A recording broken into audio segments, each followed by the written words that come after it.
بسم الله الرحمن الرحيم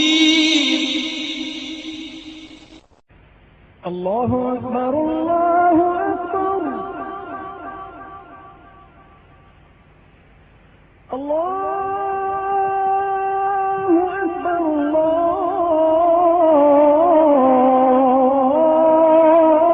الله أكبر. புனித ரமலான் மாதத்தின் பகல் காலங்களில் நோன்பு வைக்கவும் இரவு நேரங்களில் என்று வணங்கவும் அல்லாஹ் நம் யாவருக்கும் தௌஃபீக் செய்தான். அல்லாஹ் நம்முடைய நோன்புகளையும் நம்முடைய இரவு வணக்கங்களையும் தான தர்மங்களையும் ஏனைய விவாதத்துகளையும் தன் அருள் கொண்டு அங்கீகரித்துக் கொள்வானாக. நம்மில் ஏற்படக்கூடிய குறைகள், குற்றங்கள், வழிகள், கவனக்குறைவுகள், மறதிகள், பாவங்கள் அனைத்தையும் அல்லாஹ் மறைத்து மன்னித் தருவானாக. அல்லாஹ் நாளை நமக்கு லாபகரமான நாளாகவும் மனம் மகிழ்ச்சி தரக்கூடிய நல்ல நாளாகவும் ஆக்கிய புரிவானாக. கஷ்டங்கள், சிரமங்கள், நோய் நொடிகள், திடீர் மரணங்கள், போன்ற விபத்துகள், மருத்துவமனை செலவீனங்கள் போன்ற பேர் ஆபத்துகளை விட்டும் அல்லாஹ் நம்மையும் சந்ததிகளையும் நம்மை சார்ந்தவர்களையும் பாதுகாத்தருவானாக. காலமெல்லாம் அல்லாஹ்வுடைய திருத்தூதருடைய பொருத்தம் பெற்று வாழ்வதற்குண்டான வழிவகைகளை அல்லாஹ் யாவருக்கும் இலகுவாக்கி தருவானாக. ஆமீன். கண்ணியத்திற்குரியவர்களே, அனுதினமும் ஓதப்படக்கூடிய குர்ஆனுடைய வசனங்களில் நாம் சிந்தனைக்கு ஒரு சில வசனங்களை பார்த்து வருகிறோம். அந்த அடிப்படையில் அல்லாஹ் தஆலா இந்த ஓதப்பட்ட வசனங்களில் ஒரு வசனத்தில் சொல்கிறான், லகத் ரலியல்லாஹு அனில் முஃமினீன். அல்லாஹ் முஃமின்களை புரிந்து கொண்டான். அவர்கள் இது யுபாயிஊனக தஹ்த ஷஜரத்தி, நாயகமே உங்களிடத்தில் அவர்கள் மரத்தின் கீழ் இருந்து அவர்கள் உடன்படிக்கை செய்தார்கள். பிராணிய மாமிய கொலூபியும், அவருடைய உள்ளத்தில் உள்ளதை அல்ல அறிவான்.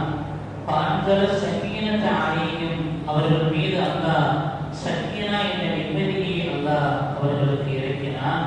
வாசாபஹும் ஃபதஹன் கரீபா, மேலும் அவர்களுக்கு வெற்றி சமீபத்தில் இருப்பதாக சொன்னான் என்று சொல்கிறேன். எந்த மரத்தின் கீழ், எந்த இடத்தில் ரசூலுல்லாஹ்விடத்தில் சஹாபாக்கள் அப்படி உடன்படிக்கை செய்தார்கள், அது என்ன வெற்றி சமீபமாக அல்லாஹ் தருவதாக வாக்களித்தான் என்பதை சற்று நாம் பார்ப்போம். அல்லாஹ் தஆலா அருமை பெருமானார் ஸல்லல்லாஹு அலைஹி வஸல்லம் அவர்களுக்கு எல்லா விதமான நிஅமத்துகளையும் வழங்கியிருந்தார். அதிலும் குறிப்பாக அவர்களுக்கு கௌசர் என்பதை வழங்கியிருப்பதாக குர்ஆன் சொல்லித் தருகிறது. இன்னா ஆதைனாக்கல் கௌசர், நாயகமே உங்களுக்கு நான் கௌசர் என்ற எல்லா பேருபகாரமும் உண்டான விஷயத்தை உங்களுக்கு நாம் வழங்கியிருக்கிறோம் என்று சொல்கிறார். இந்த வசனத்தை ஓதும் பொழுது பெரும்பாலும் சிலர்கள் எப்படி ஓதுகிறார் என்று சொன்னால், இன்னா ஆத்தைனா கல் கௌசர், இன்னா ஆத்தைனா கல் கௌசர் அப்படி ஓதுறாங்க. அப்படி ஓதுனா அர்த்தம் மாறி போகுது. ஏன் சொன்னா அண்ணாந்த வசனத்தில் என்ன சொல்றாங்கன்னா, இன்னா ஆத்தைனா கல், உங்களுக்கு நாம் கொடுத்திருக்கிறோம், வழங்கி இருக்கிறோம், கௌசர் என்ற பேருபகாரத்தை வழங்கி இருக்கிறோம்னு சொல்றாங்க. அப்போ ஓதும் பொழுது இன்னா ஆத்தைனாக்கள் கௌசர் அப்படித்தான் ஓதணும். இப்படி ஓதுன்னு சொன்னா இன்னா ஆத்தைனா கல் கௌசர் அப்படி ஓதணும்னா என்ன அர்த்தம் வந்துன்னு சொன்னா, அல்லாஹ் கௌசரை போல தந்திருக்கிறான்னு வரும். இந்த காப்பை கொண்டு போய் அதுல சேர்த்துன்னு சொன்னா கல் கௌசர் ஓதணும்னு சொன்னா கௌசரை போல தந்திருக்கிறோம் அர்த்தம் வந்துடும். அல்லாஹ் என்ன சொல்றான், கௌசரை தந்திருக்கிறோம் சொல்றோம். அப்ப எப்படி ஓதணும், இன்னா ஆத்தைனாக்கள் கௌசர், கௌசர் தனியா சொல்லணும் என்பதை நமக்கு தப்சீர் வழிமுறைகள் சொல்லி தருவாங்க. அப்ப அந்த அடிப்படையில் வேறுபகாரம் பெருமானார் ஸல்லல்லாஹு அலைஹி வஸல்லம் அவர்களுக்கு எல்லா நியமத்துகளையும் வழங்கியிருக்கிறார். இப்போ நேரம் உணர்வு இல்லாமோ ரசூல் ஸல்லல்லாஹு அலைஹி வஸல்லம் ஒரு விஷயத்தை பத்தி கேட்கிறாங்க. ரசூல் ஸல்லல்லாஹு அலைஹி வஸல்லம் பதில் சொல்லல. ரெண்டாவது தடவை கேட்கிறாங்க, அப்பவும் பதில் சொல்லல. 3 தடவை கேட்டும் பதில் சொல்லலாம்னு உடனே உணர்வு இல்லாம மனசுல ரசூல் ஸல்லல்லாஹு அலைஹி வஸல்லம் அந்த கேட்ப ஒன்று சொல்லாம இருக்கிறாங்க என்று சொல்லி சபையை எழுந்து போற நேரத்தில் ரசூலுல்லாஹ் அவர்கள் அனுப்ப போறாங்க. உமர் அவர்கள் கூப்பிட்டு சொன்னாங்க, அல்லாஹ் எனக்கு இந்த உலகத்தை விட மிகச்சிறந்த ஒரு அத்தியாயத்தை எனக்கு தந்திருக்கிறான் என்று சொல்லி ஓதப்பட்ட சூரத்துல் ஃபத்ஹான இன்னா ஃபத்ஹனா லக ஃபத்ஹன் முபீனா, உங்களுக்கு நாம் மாபெரும் வெற்றி தந்தோம் என்று அல்லாஹ் சொல்கிறானே. யக்ஃபிருலக்கல்லாஹு மா தகத்தம மின் தம்பிக வ மா தஅக்கர். எப்படிப்பட்ட வெற்றி? உங்களுடைய முன்பின் பாவங்கள் எல்லாம் அல்லாஹ் மன்னிப்பதற்காக மிகப்பெரிய வெற்றியை நாம் வழங்கினோம் என்று சொன்னானே. இந்த அத்தியாயத்தை ரசூலுல்லாஹ் சொல்கிறார்கள், இந்த அத்தியாயத்தை அல்லாஹ் எனக்கு இறக்கினான். இந்த வசனம், இந்த அத்தியாயம் உலகத்தை விட, உலகத்தில் உள்ள எல்லாவற்றையும் விட எனக்கு மேலானது, சிறந்தது என்பதை ஹஜ்ரத் உமர் ரலியல்லாஹு அன்ஹு அவர்களை அழைத்து பெருமானார் ஸல்லல்லாஹு அலைஹி வஸல்லம் அவர்கள் சொன்னதை நாம் நினைவு கூறுகிறோம். எனவேதான் அப்துல்லாஹ் இப்னு மஸ்ஊத் ரலியல்லாஹு அன்ஹு அவர்கள் சொல்வார்கள், நீங்கள் நினைப்பதை போல அல்லாஹ் சொல்லக்கூடிய வெற்றி என்பது ஃபத்ஹ் மக்கா, மக்கா வெற்றி என்பது அல்ல. அல்லாஹ் என்று சொல்லுவது ஃபத்ஹ் முபீனா என்று சொல்லி தரக்கூடிய இந்த வெற்றி, அது ஒரு வரலாற்று பின்னணியை கொண்டிருக்கிறது என்பதை சொல்லி தருவார்கள். இப்ப நம்ம வர்றோம், ரசூல் ஸல்லல்லாஹு அலைஹி வஸல்லம் மரத்துக்கு கீழே உட்கார்ந்து உடன்படிக்கை செஞ்சாங்கன்னு அல்லாஹ் சொன்னான்ல, இந்த மோமின்களை அல்லாஹ் படித்துக் கொண்டான்னு சொன்னான்ல, அது எந்த இடம் அப்படின்னு சொன்னா, ஹிஜ்ரி 6ஆம் வருடம் துல்காதா மாசம் ரசூல் ஸல்லல்லாஹு அலைஹி வஸல்லம் உம்ரா செய்வதற்காக மதீனாவிலிருந்து மக்காவுக்கு வர்றாங்க. ஏறக்குறைய 1400 சஹாபாக்களோடு மதீனாவுக்கு உம்ரா செய்ய வர்ற நபி ஸல்லல்லாஹு அலைஹி வஸல்லம் அவர்களையும் சஹாபாக்களையும் இடையிலேயே எதிரிகள் ஹுதைபியா என்ற இடத்துல தடுத்து நிறுத்துறாங்க. நீங்க இங்க என்ன செய்யக்கூடாதுன்னா மக்காவுக்குள்ள வரக்கூடாது என்று சொல்லி நிப்பாட்டுறாங்க. ரசூல் ஸல்லல்லாஹு அலைஹி வஸல்லம் அந்த இடத்துல இருந்துட்டு ஹஜ்ரத் உஸ்மான் ரலியல்லாஹு அவர்களை மக்காவுக்கு அனுப்புறாங்க. சொல்லி அனுப்புறாங்க, நாங்க உம்ரா செய்ய தான் வந்திருக்கிறோம், வந்து காபாவை தவாஃப் செஞ்சு உம்ரா செஞ்சுட்டு நாங்க திரும்பி போயிடுவோம், அதனால வேற எந்த நோக்கமும் எங்களுக்கு இல்லைன்னு சொல்லி அனுப்புகிறாங்க. உஸ்மான் ரலியல்லாஹு போன உடனே அங்க இருந்தவர்கள் எல்லாம் உஸ்மான் ரலியல்லாஹு அவர்களை பிடிச்சி வச்சுக்கிட்டு அவங்க கையில விளக்க போட்டு நீங்க போகக்கூடாது, உங்களை நாங்கள் விடமாட்டோம்னு சொல்லி கருத்து வச்சிருக்காங்க. இதுக்கிடையில ஒரு வதந்தி பரவுது, உஸ்மான் ரலியல்லாஹு அவர்களை மக்களுக்கு காரணங்கள் கொலை செய்திருக்கிறார்கள் என்ற ஒரு செய்தி பரவி ஹுதைபியாங்கிற இடத்துல ரசூல் ஸல்லல்லாஹு அலைஹி வஸல்லம் அவர்கள் சஹாபாக்கள் இருக்கிற அந்த இடத்துல இந்த செய்தி வந்த உடனே சஹாபாக்கள் கோபம் பொறுக்கையது. உமர் ரலியல்லாஹு கொண்டவர்கள்லாம் யார் சொல்லுங்களா, இவர்களை நான் ஒரு மீது மாற்றுவோம், உஸ்மான் ரலியல்லாஹு அவர்களை தூதுவராக அனுப்பியிருந்த தூதுவரை கொலை செய்திருக்கிறார்கள், இவர்களை விடக்கூடாது என்றெல்லாம் அவர்கள் கோபம் கொப்பளிக்க சொன்ன வார்த்தைகள் பெருமானார் ஸல்லல்லாஹு அலைஹி வஸல்லம் அவர்களை எல்லாம் ஆசுவாசப்படுத்தினார்கள். அல்லாஹ் தஆலா இந்த இடத்தில் தான் பெருமானார் ஸல்லல்லாஹு அலைஹி வஸல்லம் சஹாபாக்களை எல்லாம் ஒன்றிணைத்து ஒரு மரத்துக்கு கீழே உட்கார்ந்து சஹாபாக்களிடம் உடன்படிக்கை செய்யறாங்க. எல்லோரும் என்ன உடன்படிக்கைன்னு சொன்னா, இந்த மார்க்கத்திற்காக, சத்திய மார்க்கத்திற்காக என் உயிரையும் நான் அர்ப்பணம் செய்வேன் என்று ஒவ்வொருவரும் ரசூல் ஸல்லல்லாஹு அலைஹி வஸல்லம் உடன்படிக்கை செய்யறாங்க.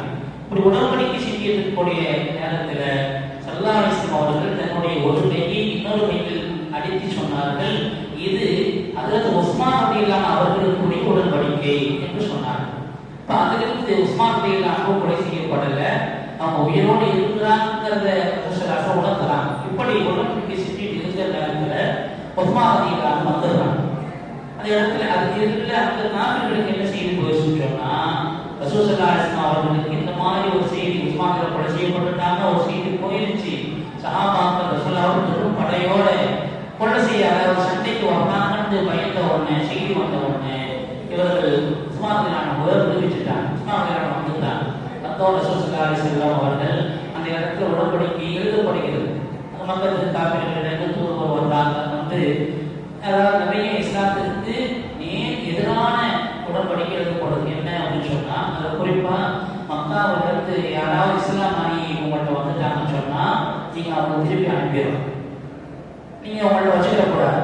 அது மாதிரி இந்த வருஷம் நீங்க உமராக்கு வரக்கூடாது, போயிட்டு அடுத்த வருஷம் வரலாம் அப்படின்னு சொல்றாங்க. அது மாதிரி யாராவது ஒரு முஸ்லீம் மதீனாவிலிருந்து மதம் மாறி இங்க வந்துட்டாங்கன்னு சொன்னா நாங்க உங்கள்ட்ட திருப்பி அனுப்ப மாட்டோம். இது மாதிரி ரசூல் ஸல்லல்லாஹு அலைஹி வஸல்லம் அவர்களிடத்தில்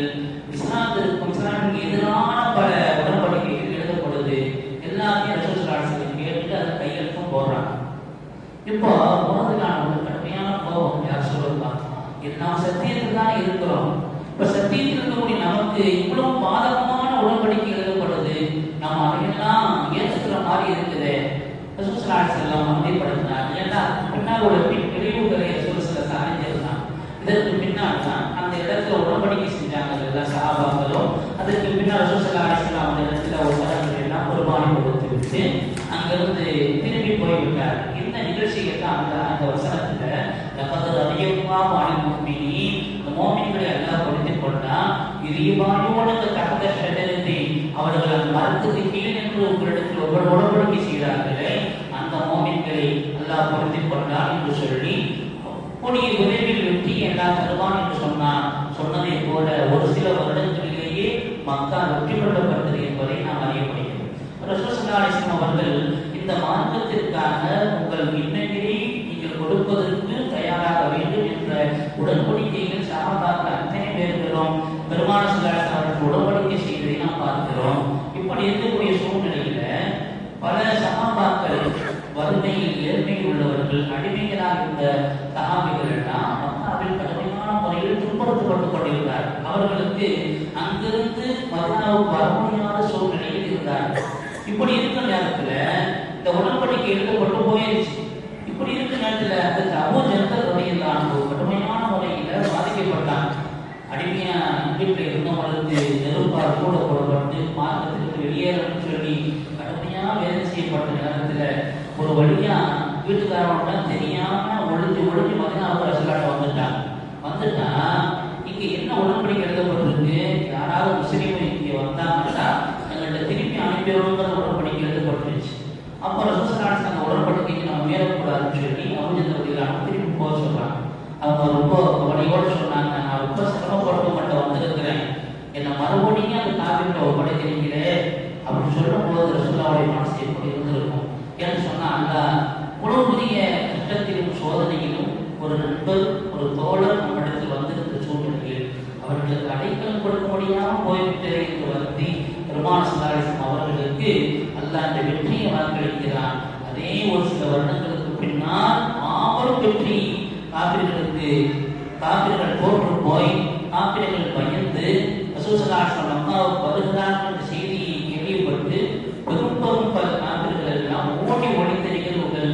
மக்கா வெற்றி போது நாம் பார்க்க முடியும். இந்த அடிப்படையில் அல்லாஹ் தஆலா இந்த மார்க்கத்திற்காக நம்முடைய தியாகங்களை நம்முடைய சேவைகளை அவன் பார்க்கிறான். நம்முடைய சேவைகளும் தியாகங்களும் இஹ்லாஸான முறையில் அமையும் பொழுது நிச்சயம் அல்லாஹ் அந்த வெற்றியை நமக்கு தருவான் என்பதை இந்த ஹுதைபியா உடன்படிக்கையினுடைய நிகழ்வு நமக்கு சொல்லித் தருகிறது.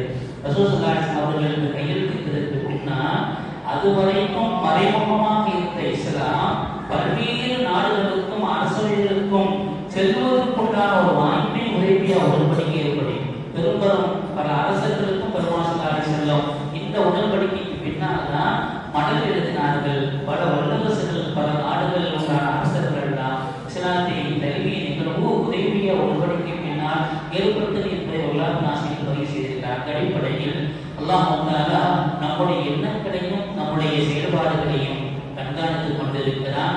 நம்முடைய செயல்பாடுகளும் நம்முடைய எண்ணங்களும் இஸ்லாமான முறையில் நல்ல வழிகளில் நம்முடைய செயல்பாடுகள் இருக்கும் பொழுது அதற்குரிய பிரதிபலனை உலகிலும் மறுமையிலும் நமக்கு தருவான் என்பதற்குண்டான மிகச்சிறந்த வெற்றியை அவன் தருவான் என்பதற்குண்டான சூழ்நிலையை என்ற உண்மையை இந்த நிகழ்வு நமக்கு உணர்த்தி தருவதை நாம் கவனித்துக் கொள்ள வேண்டும்.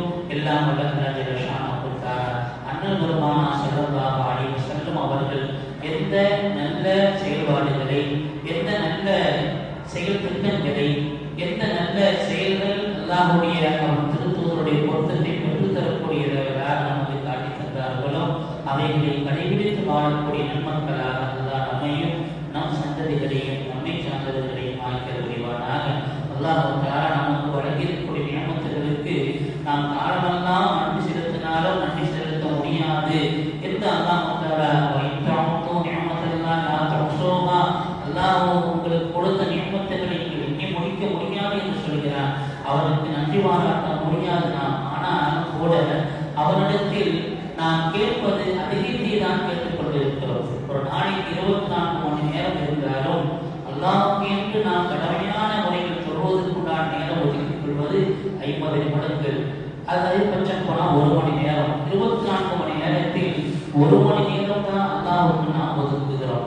ஆனால் அல்லாஹ் 23 மணி நேரத்தை நமக்கு தந்திருக்கிறார். அதே போன்று தான் எல்லாமே அல்லாஹ்விடத்தில் அதிகத்தை நாம் கேட்கிறோம். நீண்ட ஆயுளை கேட்கிறோம், நிறைவான ஆரோக்கியத்தை கேட்கிறோம், நிறைய ரிஸ்க்குகளை கேட்கிறோம். ஆனால் அல்லாஹ்வுக்கென்று நாம் கொடுப்பது அது கீழே தான் கொடுக்கிறோம். 100க்கு 2.5 என்பது நாம் கொடுக்கக்கூடிய ஸகாத்துடைய அளவு.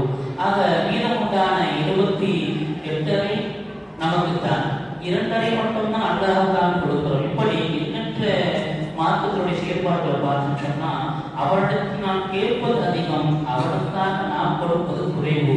அந்த அடிப்படையில் அல்லாஹ்வுக்காக நாம் என்ன செய்கிறோம் என்பதை அல்லாஹ் பார்க்கிறான். எனவே தான் பெருமாள் ஸல்லல்லாஹு அலைஹி வஸல்லமுக்கு அல்லாஹ் அருள் புரியட்டும் என்று சொல்லும் பொழுது ஒரு கணவனுக்கு அல்லாஹ் அருள் புரியட்டும்.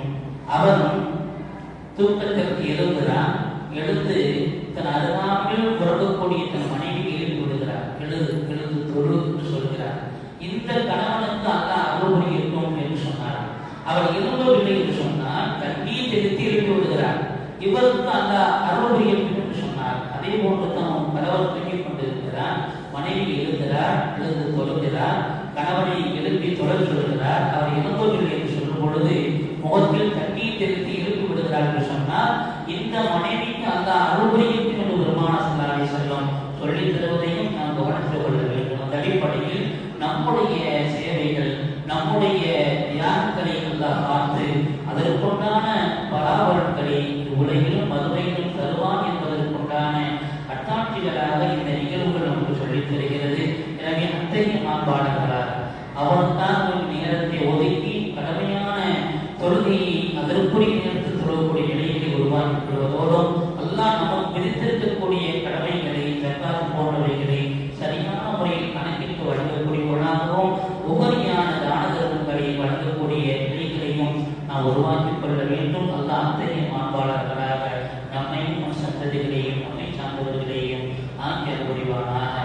ஆமீன். பிஹர்மத்தி நபியினா முஹம்மதின் ஸல்லல்லாஹு அலைஹி வஸல்லம் وبحرمة أنبياء الله العظام وأولياء الله الكرام وبحرمة عباد سبحانك اللهم وبحمدك أشهد أن لا إله إلا أنت أستغفرك وأتوب إليك.